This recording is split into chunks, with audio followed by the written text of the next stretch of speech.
నమస్తే, this is Shaurya. Welcome to our channel. ఈ రోజు మనతో పాటు సీనియర్ జర్నలిస్ట్ దాము బాలాజీ గారు ఉన్నారు. మరి మాజీ ముఖ్యమంత్రి ఆంధ్రప్రదేశ్ వైఎస్ జగన్మోహన్ రెడ్డి కూతుళ్ళు ఇద్దరు కూడాను రాజకీయాల్లోకి వస్తారు అని చెప్పేసి ఏవైతే వార్తలు వినిపించినాయో, మరి దానికి ఇప్పుడు ఆపోజిట్ గా కనిపిస్తుంది. మరి ఇద్దరు కూతుల్ని కూడా ఆయన ఏ వైపుకి అసలు పొలిటికల్లోకి దించాలనుకుంటున్నారా, ఇంకేమైనా ఇతర ప్లాన్స్ ఉన్నాయా అన్న దాని గురించి అయితే మాత్రం ఇప్పుడు ఒక వార్త విన్నాము. మరి దానికి సంబంధించి సార్ దగ్గర డీటెయిల్స్ తీసుకుందాం. నమస్తే సార్. సార్, మొన్నంతా కూడాను హర్షారెడ్డి, వర్షారెడ్డి వీళ్ళిద్దరూ కూడాను పొలిటికల్ ఎంట్రీస్ ఇస్తారు, ఖచ్చితంగాను జగన్ కి ఒక బేస్మెంట్, స్ట్రాంగ్ బేస్మెంట్ తయారు చేసుకుంటున్నారు అని వార్తలు వచ్చినాయి. సో ఇప్పుడు చూసుకుంటే రీసెంట్ గా మీరు ఒక చిన్న బాంబు పేల్చారు. ఏంటి సార్ అసలు, అంటే ఏ వైపు మళ్ళిస్తున్నారు ఇద్దరిని కూడా? మామూలుగా రీజనల్ పార్టీలో, ప్రాంతీయ పార్టీలు అన్నిట్లో కూడా కుటుంబ పార్టీలుగానే ఉంటాయి. అలా ఉంటేనే అవి సక్సెస్ అవుతాయి.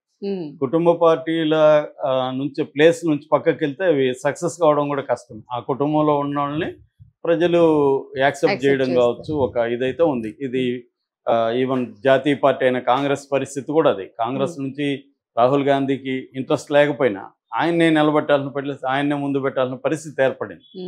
సో ఓన్లీ దానికి మినహాయింపు వచ్చి పివి నరసింహారావు. అది కూడా బ్యాక్ గ్రౌండ్లో ఆమె ఉంది, సోనియా గాంధీ అప్పుడు కూడా. సో ఏదేమైనా అదే రీజనల్ పార్టీలకి అయితే కంపల్సరీ కుటుంబ రాజకీయాలు అయితేనే మనగలుగుతాయి. ఎన్ని విమర్శలు ఉన్నా, ఎన్ని చెప్పినా అదే జరుగుతుంది. ఇప్పుడు జగన్ ఉంది. జగన్ పరిస్థితి ఏంటి? రాజశేఖర రెడ్డి తర్వాత రాజశేఖర రెడ్డి కొడుకు జగన్ వచ్చాడు రంగంలోకి. ఇప్పుడు జగన్ తర్వాత ఎవరు అనుకున్నప్పుడు వాళ్ళ చెల్లెలు ఎట్లాగో దూరం అయిపోయింది, తనకి ఎనిమి అయిపోయింది. సో ఇంకా జగన్కి కొడుకులు లేరు కాబట్టి కూతుర్లు ఉన్నారు. కూతుర్లని రాజకీయాల్లోకి తీసుకొస్తున్నాడు. ముఖ్యంగా పెద్ద కూతురు హర్షారెడ్డిని రాజకీయాల్లోకి తీసుకొచ్చి కడప ఎంపీగా కంటెస్ట్ చేయించి ఢిల్లీలో తనకి ఢిల్లీలో చాలా ఇంపార్టెంట్ కాబట్టి ఢిల్లీని చూడడానికి ఒకప్పుడు విజయసాయి రెడ్డి లాంటి వాళ్ళు చూసుకునేవాళ్ళు.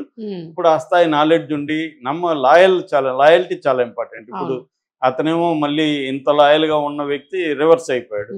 అదే సొంత కూతురు అయితే రివర్స్ అయ్యే అవకాశాలు లేదు. సో అందుకని ఇది చేయాలి. రెండోది, తన తర్వాత తనకు కూడా 50 దాటింది కాబట్టి తన తర్వాత ఇప్పటి నుంచి గ్రూమ్ చేసుకోవాలి. టైం పడుతుంది. ఇప్పుడు లొకేషన్ కూడా ఇప్పుడు 2012లో తీసుకొస్తే ఇప్పటికీ రంగంలోకి వచ్చాడు. అలాగా వీళ్ళని గ్రూమ్ చేయాలి కాబట్టి ఇప్పటి నుంచి గ్రూమ్ చేయొచ్చు. ఆల్రెడీ చదువు కూడా అయిపోయింది, ఆమె జాబ్ చేస్తుంది కాబట్టి ఇప్పుడు తీసుకురావాలనేది ప్లాన్ ఉందని చెప్పారు. కానీ ఇప్పుడు లేటెస్ట్గా వినిపిస్తున్న వార్త ఏంటంటే ఆమె లేదు, రాజకీయాలకి డైరెక్ట్గా రాకుండా వాళ్ళ తల్లిలాగా ఆమె కూడా ముందు బిజినెస్లోకి. ఎందుకంటే జగన్ కూడా మనం గమనిస్తే వైఎస్ రాజశేఖర రెడ్డి ఉన్నప్పుడు జగన్ బిజినెస్లకి పరిమితం అయ్యాడు, రాజకీయాల్లోకి అతను రాలేదు డైరెక్ట్గా. కాకపోతే ఇండైరెక్ట్గా రాజకీయాలను ఉపయోగించుకొని బిజినెస్లు డెవలప్ చేసుకున్నాడు అనేది అతని మీద ఆరోపణ. అంటే రాజశేఖర రెడ్డి కొంతమందికి కొన్ని రకాల మేళ్ళు చేశాడు. ఆ మేళ్ళకి బదులుగా వాళ్ళు డబ్బులు, లంచాలు ఇవ్వాలి కాబట్టి ఆ లంచాలు డైరెక్ట్గా ఇవ్వకుండా జగన్ కంపెనీలో పెట్టుబడులు పెట్టడం వల్ల దానికి వాల్యూ పెరుగుతుంది కంపెనీలకి. అలాగా లంచాలు ఇండైరెక్ట్గా ఇచ్చాడు. దీన్ని గుడ్డు ప్రోకో అని, అక్రమాస్తుల కేసు అని అంటారు. సో అలాగా రాజకీయాలను ఉపయోగించుకొని జగన్ ఎదిగాడు కాబట్టి ఇప్పుడు కూడా బిజినెస్లోకి ఎంటర్ అయితే రేపు పొద్దున జగన్ సీఎం అయితే ఆ కంపెనీలు ఇంకా గ్రో అవుతుంది. దాన్ని చూసుకోవడానికి భారతి సరిపోదు. ఎందుకంటే భారతికి అనుభవం ఇవన్నీ ఉండొచ్చు కానీ ఎక్స్పోజర్ లేదు. ఓల్డ్ ఇవాళ ఉన్న టెక్నాలజీ ఇవన్నీ వచ్చాయి కదా, మోడర్న్ ఇవన్నీ ఎక్స్పోజర్ లేదు.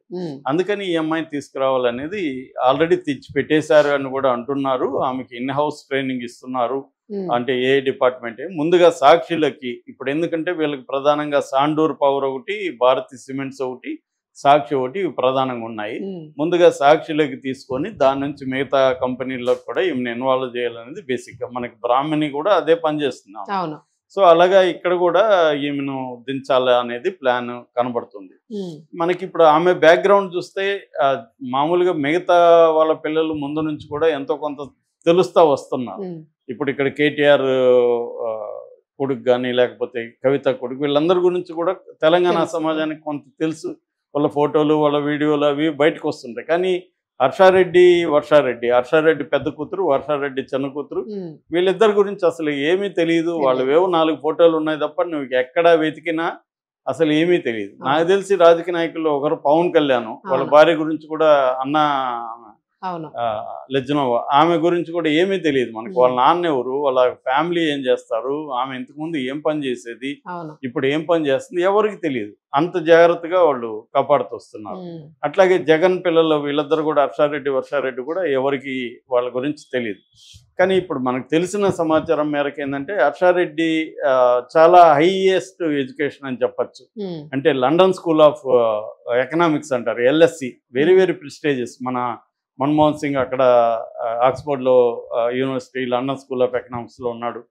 మన ఇప్పుడు ఫైనాన్స్ మినిస్టర్ నిర్మలా సీతారామన్ వాళ్ళ హస్బెండ్ పరకాల ప్రభాకర్ ఇద్దరు కూడా లండన్ స్కూల్ ఆఫ్ ఎకనామిక్స్లో చదువుకున్నారు. అంటే ఒక ప్రెస్టీజియస్ యూనివర్సిటీ అది, London school of economics institute. అక్కడ అండర్ గ్రాడ్యుయేషన్ 2020లో ఆమె కంప్లీట్ చేసింది హర్షారెడ్డి. దాని తర్వాత ఇంకా పెద్దది ఇన్సీడ్ బిజినెస్ స్కూల్ అంటారు. ఇన్సీడ్ బిజినెస్ స్కూల్ అనేది సెకండ్ ర్యాంక్ అనమాట. ఫస్ట్ ర్యాంక్ హార్వర్డ్ యూనివర్సిటీ, ఏది బిజినెస్ ఇన్స్టిట్యూట్స్లో. సెకండ్ వచ్చి ఇన్సీడ్ అనమాట. వీళ్ళు చాలా రకాల బ్రాంచ్లు ఉంటాయి. ఇందులో ఫ్రాన్స్లో ఉండే ఫాంటి బ్లూ అనే ఒక ఏరియాలో ఉండే ఇన్సీడ్ బ్రాంచ్లో ఈఎంఐ MBA గ్రాడ్యుయేషన్లో జాయిన్ అయింది 2020లో. దాంట్లో కూడా అమ్మాయి దాని డిస్టింక్షన్లో డీన్స్ లిస్ట్ అంటారు. డిస్టింక్షన్లో వచ్చిన వాళ్ళకి డీన్స్ లిస్ట్ అని వేస్తారు. ఆ లిస్టులోకి ఎక్కిందనమాట. అంత నాలెడ్జబుల్ ఆమె సాధించింది. అంటే చిన్నప్పటి నుంచి రాజశేఖర రెడ్డికి పుస్తకాలు చదివే అలవాటు ఉంది. ఆయన వీళ్ళకి రెగ్యులర్గా బుక్స్ ఇవ్వడం, అంటే సెలెక్టివ్గా ఏ పుస్తకాలు చదవాలి ఏమిటి అనేది వాళ్ళకి గ్రూమ్ చేశాడని చెప్తారనమాట. సో అట్లా చిన్నప్పటి నుంచి కూడా వీళ్ళకి బుక్ రీడింగ్, మిగతా వాటిలో నుంచి వాళ్ళని కట్ చేసి మిగతా గ్రూప్స్లోకి పీర్ గ్రూప్స్ వాటిలోకి కట్ చేసి వాళ్ళని ఒక ప్లాన్డ్గా, అంటే వీళ్ళని హైయెస్ట్ ఎడ్యుకేషన్లోకి తీసుకెళ్ళాలి అన్న ప్లాన్ రాజశేఖర రెడ్డికి ఉంది. దాని తర్వాత జగన్కి కూడా దాన్ని కంటిన్యూ చేసి ముందు ఈ అమ్మాయిల్ని మనం హైయెస్ట్ ఎడ్యుకేషన్ ఇవ్వాలి అనేది. ఎట్లాగో వీళ్ళకి బిజినెస్లు ఉన్నాయి కాబట్టి నేచురల్గానే ఎక్కువ మంది బిజినెస్ పిల్లలు MBAలు చేస్తారు. అది కూడా ఎందుకంటే ఇప్పుడైతే స్కూల్ నుంచి కూడా బిజినెస్ స్కూల్, ఇప్పుడు ఫర్ ఎగ్జాంపుల్ మోహన్ బాబు కొడుకున్నాడు విష్ణు, వెరోనిక బిజినెస్ స్కూల్ పెట్టారు. అంటే బిజినెస్ పీపుల్ పిల్లలకి చిన్నప్పటి నుంచే బిజినెస్ ఓరియంటేషన్లో స్కూల్ ఉంటుంది. ఇప్పుడు స్కూలింగ్ దగ్గర నుంచే బిజినెస్ ఓరియంటేషన్ ఇచ్చేస్తారు వాళ్ళు. ఎందుకంటే రేపు వాళ్ళ బిజినెస్ని చూసుకోవాలంటే ఆ ఓరియంటేషన్లో పెరగాలని. సో అలాగా ఇప్పుడైతే ఇంకా మారింది. సో జగన్ పిల్లలు కూడా బిజినెస్ అడ్మినిస్ట్రేషన్లోనే ప్రధానంగా ఉండాలని చేశారు. వాళ్ళు హైయెస్ట్ దీంట్లో వెళ్ళి చేయగలిగారు. సో ఇప్పుడు ఆమె లండన్లో యాక్చువల్గా ఆమెకు ఒక మంచి మల్టీనేషనల్ కంపెనీలో బ్రహ్మాండమైన ప్యాకేజ్తో వచ్చింది. కానీ అది చేయకుండా ఆమె లండన్లో ఒక హెడ్జ్ కంపెనీ అంటారు, హెడ్జ్ ఫండ్ అంటారు. హెడ్జ్ ఫండ్ ఏంటంటే పెద్ద పెద్ద దాని ఏమంటారు, హైవర్త్ ఇండివిజువల్స్ అంటారు. ఈ హైవర్త్ ఇండివిజువల్స్ లేకపోతే సంస్థలు పెట్టుబడులు పెట్టడానికి ఫైనాన్షియల్ అనలిస్ట్ కావాలి. అంటే ఏ కంపెనీస్లో పెట్టుబడులు పెట్టాలి, ఆ కంపెనీ యొక్క స్ట్రెంగ్త్ ఏంటి, అంటే ఫండమెంటల్స్ అంటారు. ఫండమెంటల్స్ స్ట్రాంగ్గా ఉన్నాయా లేదా, అట్లాగే ఆ సెక్టర్ ఎలా ఉండబోతుంది, ఆ ఇండస్ట్రీ ఎలా ఉండబోతుంది. అంటే micro economics and macro economics, అంటే మైక్రో ఫ్యాక్టర్స్ మ్యాక్రో ఫ్యాక్టర్స్ రెండింటినీ అధ్యయనం చేసి ఈ కంపెనీ 10 ఏళ్ల తర్వాత 20 ఏళ్ల తర్వాత గ్రోత్ ఎలా ఉంటుంది, ఈ సెక్టర్ గ్రోత్ ఎలా ఉంటుంది ఇది అనేది అనలైజ్ చేసి వీళ్ళు అడ్వైజ్ చేస్తారనమాట. దీంట్లో పెట్టండి, దీంట్లో పెట్టండి. ఎందుకంటే వీళ్ళు 500 కోట్లు 1000 కోట్లు ఇలా ఇన్వెస్ట్ చేసేవాళ్ళు కాబట్టి ఎక్స్పర్టైజ్ ఉండాలి వాళ్ళకి. సో ఆ దాంట్లో ఈమె ఫైనాన్షియల్ అనలిస్ట్గా ఉందన్నమాట. అంటే ఈమెకి ఒక కంపెనీని ఎలా స్టడీ చేయాలి, కంపెనీకి గ్రోత్కి ఏమేమి ఫ్యాక్టర్స్ పనిచేస్తాయి, ఆ సెక్టర్ ఎలా ఉండబోతుంది, ఈ నాలెడ్జ్ అంతా కూడా సమగ్రంగా ఉంది. అంటే వరల్డ్ వైజ్ బిజినెస్కి సంబంధించి ఎకనామిక్స్కి సంబంధించి ఒక థరో అండర్స్టాండింగ్ ఆల్రెడీ ఆమెకు వచ్చేసింది. లేకపోతే ఆ కైండ్ ఆఫ్ పోస్ట్ ఆమెకి ఎవరు. సో ఆ కైండ్ ఆఫ్ ఎక్స్పర్టైజ్ వచ్చిన తర్వాత ఎక్కడో పోయి పనిచేయడం ఎందుకు, మనకి కంపెనీస్ ఉన్నాయి కదా, దీన్ని డెవలప్ చేయడానికి ఆమె ఎక్స్పర్టైజ్ని వాడుకుందాము.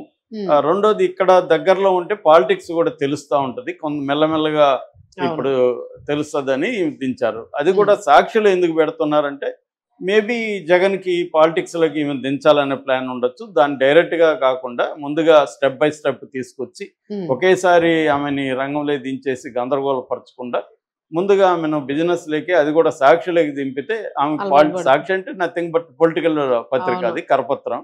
సాక్షికి. అవును. సో సాక్షి అంటే వైసీపీ కరపత్రం అని అందరికీ తెలుసు కాబట్టి, సో దాంట్లో దించితే ఆమె దాన్ని ఒక బిజినెస్ మోడల్గా తీసుకొని ఆమె డెవలప్ చేయడం, దాంతోపాటు ఆమె పొలిటికల్ ఫీల్డ్, ఒక లోకల్ ఫీల్డ్ ఏంటి అదంతా కూడా అర్థమవుతుంది.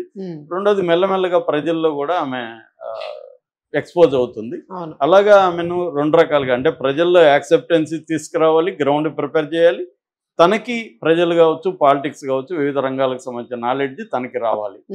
సో ఈ రెండు వచ్చిన తర్వాత అప్పుడు పాలిటిక్స్లోకి దించితే కరెక్ట్గా ఉంటుంది అనేది ఒక ప్లాన్ ఆఫ్ యాక్షన్ వేసుకొని ఆమెను ఇప్పుడు సాక్షికి మేనేజింగ్ డైరెక్టర్ ఎండీగా చేయబోతున్నట్టుగా మనకి వార్తలు వస్తాయి. Right sir. అంటే ఇప్పటి వరకు ప్రజలకున్న ఎక్స్పెక్టేషన్ అయితే ఒకటి ఉంది.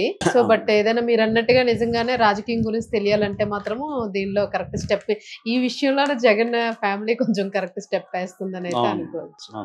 Thank you.